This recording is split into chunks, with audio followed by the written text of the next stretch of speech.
13 வருடங்களுக்கு பின்னால் வந்திருக்கிறது வெள்ளம்.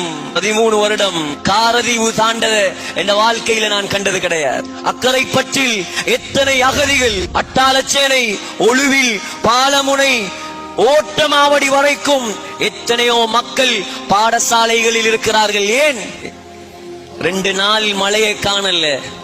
கொஞ்சம் சிந்திச்சு பாருங்க அல்லாஹ்வுடைய சக்திய. 2 நாள் அல்லாஹ் மழையை நிப்பாட்டி வைத்திருக்கிறான். 2 நாளும் அதே போல் மழை பெய்திருந்தால் இன்றைக்கு இந்த பள்ளிவாசலில் ஜும்மா நடந்திருக்குமா? சகோதரர்களே, கண்ட்ரோல் அவன் கையில. எதற்காக இந்த மழை? நாம அல்லாஹ் வழங்குறதுக்காக. யாரையெல்லாம் விளங்கி வைத்திருக்கிறாயே நீ?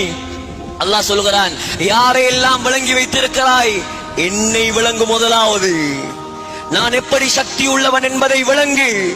எனக்கு பயப்படு, எனக்கு கட்டுப்படு.